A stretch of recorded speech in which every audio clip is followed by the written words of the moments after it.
So here it is, folks. The man who supposedly beat the man is down on his knees, looking despondent, looking confused, and has doubt written all over his face. Has lost the unified titles. Now, he was supposed to be the lineal champ, but that didn't happen because it was a whole lot of BS taking place on his and Eddie Hearn's part. Okay? So let's get to it. Eddie Hearn did the same thing that Freddie Roach did with Manny Pacquiao. Okay? And I'm going to get to that in just a second.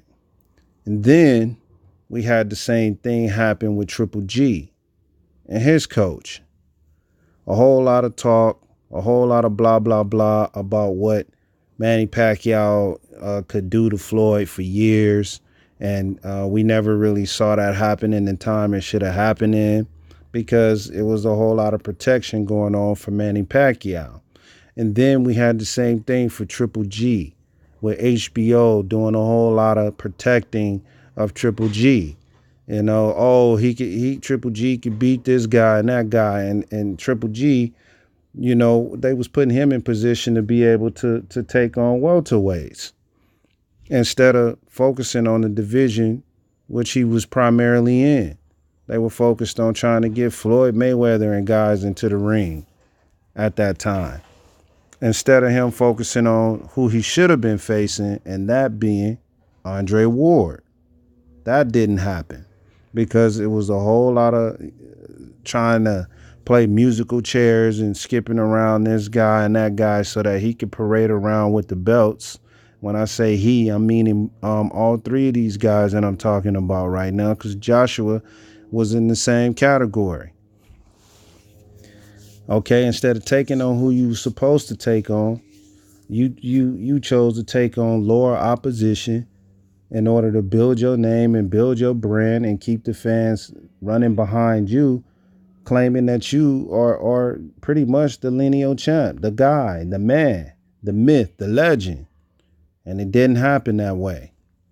So Joshua is in that same seat, or was, now that Andy Ruiz has pretty much taken his claim away from him.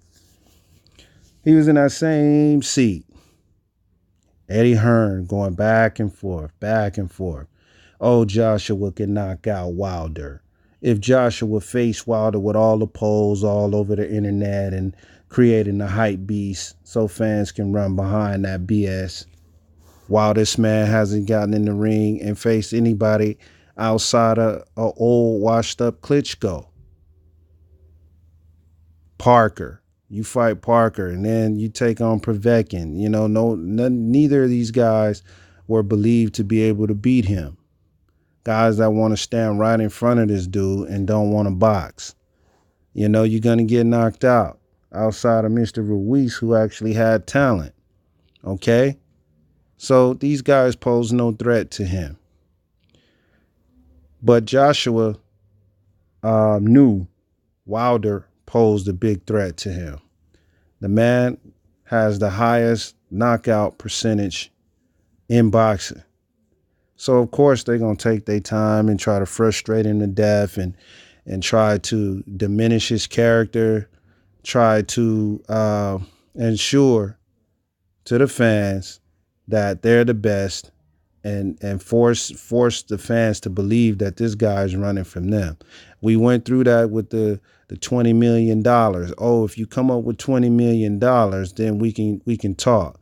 The man comes up with 20 million and you don't want to talk. You up the number to 50 million. He goes ahead and gets the 50 million, comes up with the money, puts it in the bag, and comes through with the negotiations. And then you say in a video with Fight Hype that, hey, I'll fight when I'm ready to fight. I don't want to fight right now. I'll fight when I'm ready. So this is how all of this stuff came about. And then you want to continue to go through this whole process over and over again amongst the fans and amongst the cameras and all of the media outlets and say, oh, well, you know, this man doesn't want to fight. You know, he's being a pussy about it. He's backing out. He don't want to take the $100 million offer we put on the table for him through the zone, knowing that this man is doing business with Al Heyman and PBC, which is, a branch to get over and do business with Showtime, which is bigger money than what the zone can offer. Should the fight actually happen, it's the biggest network that's out there. HBO is declined. Showtime is the biggest one. He's doing business, Al Heyman, also with Fox, another big news media outlet and network, that can put on a bigger fight than what DAZN is able to put on its own. Okay? So why would he want to risk losing all of the sponsorships and all of the numerical opportunities that he has to make money and sign over with a company that has to rely on subscriptions in order for this dude to make his money? Because you ain't doing it off of advertisements. You ain't doing it off of advertisements, because if Showtime don't want to buy into it, then Fox will. So he'll make his money through advertising. If he wants to sign on with Showtime and Showtime wants to do a deal, okay, they got the biggest subscription fan base out there. Okay, so and let's be real, that fight, had it been made, wouldn't have been a subscription base. It would have been based on pay-per-view. So people would have just went ahead and ordered pay-per-view through Showtime, not truly having to subscribe. They can just drop the so-called subscription right after the pay-per-view event is over. They don't have to stay subscribed to see BS fights through a DAZN app. Okay? So that's what this dude was doing, parading around with the belts. And he was just going to continue to fight in circles until he decided that he wanted to get in there with one of the top names.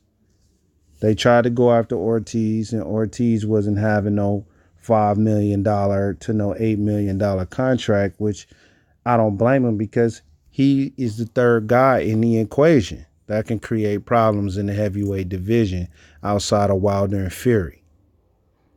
He fought Wilder and he got knocked out. Should he have gotten in there with Fury? We don't know what could happen, because you got two guys in there that can actually box. He's not a come forward type of guy that comes forward without any head movement or without being able to defend himself properly like Deontay Wilder is. So it would have made for a difficult fight for Fury, or it would have made a difficult fight for Ortiz, with Fury being able to move the way that he can. He can move better than Ortiz. So Anthony Joshua didn't want any parts of that.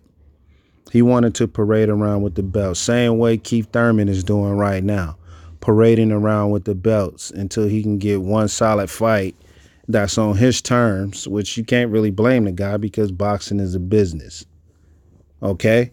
It's a business at the end of the day. He wanted to be able to go out on top against the guy that he wanted to go out on top against at the time frame that he wanted to do it in, and go ahead and retire or whatever he wanted to do after on top. But it didn't go the way that he planned, because he ran into a buzzsaw after Miller got caught using steroids, which they already knew that this guy was on roids anyway. But they went ahead and tried to make the fight happen, and the dude got busted. So his plans was derailed, that being Anthony Joshua. Okay? So he drunk his own Kool-Aid for years, with all of the hype. Oh, he's the guy. He's the man that beat the man. No, he's the man that beat the man after the man had already been defeated by Fury. And this is where the argument reaches its greatest heights, because that's what this is supposed to be all about, the linealcy. It's supposed to be about the lineal champ. So that lineal champ was Fury. because Fury was the one who beat Klitschko first. So he was the man. He was the lineal champ. He had all of the belts, all of the unifieds, and he had become the lineal champ because he took down a guy that held on to the titles for 10 plus years. Okay? Who couldn't be beat. Who couldn't be beat at that time. Okay, and he took him down long before Anthony Joshua came into the picture. So when he decided to go ahead and chill for the next 2 years and do what he wanted to do, boxing decided to take matters into their own hands. And they said, well, this guy has forfeited his right to be the lineal champ. So we're going to go ahead and bounce it over to this guy, which is Anthony Joshua, who had beaten Klitschko.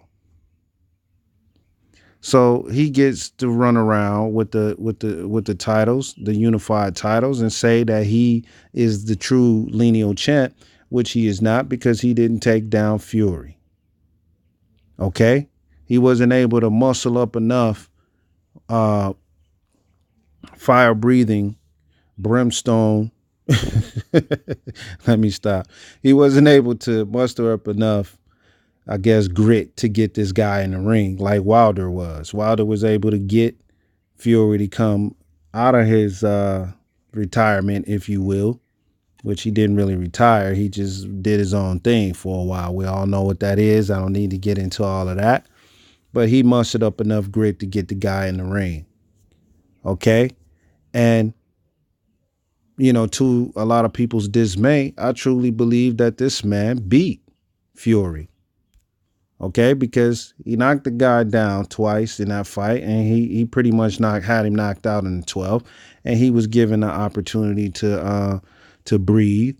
You know, to a lot of people believe it was a slow count and all of that. I don't really care about the count. What I care about is the fact that he was given the opportunity to regain his senses, with Jack Reese deciding that he wanted to make him do a DUI test in the middle of the ring. Walk here for me. Okay, now come close to me. All right, now walk over there. In the midst of the momentum of the fight, when this man is pretty much dazed and confused, out on his feet, Wilder wasn't given enough time to finish the job. And therefore, Fury retains his titles, and it's a draw. Okay? So a lot of people can scream robbery and he got cheated all they want to. But the fact is that he was given too much time to recover, and he truly should have lost that fight, and Wilder should have had that title. You know, be able to not necessarily, not the title, not the belts, but the title to really become the next guy in line to be that lineal champ. People would have said he beat the man that beat the man. Next in line would have been no choice but for him and Joshua to get in the ring and face each other. And we all know how that would have turned out, no doubt. Not because of Andy Ruiz, because Ruiz, I was already on board with Joshua not getting knocked out. I was already on board with that. See how much time I got here. So we had 13 minutes. So I'm going to go ahead and end this. But I just had to put this out there because you got a lot of people ranting and raving about folks hating on Anthony Joshua. And it's not about hating on him. He just wasn't the man that beat the man. He's the unified champ. I'll give him that. And Andy Ruiz is now the new unified champ. He's not the lineal champ because he hasn't beaten the man that beat the man. Now, if he gets Fury in there, it'll be an argument. But the bottom line is that Wilder still holds on to one of the titles needed to be lineal champ, and that's the WBC. So I'm out of here. Peace.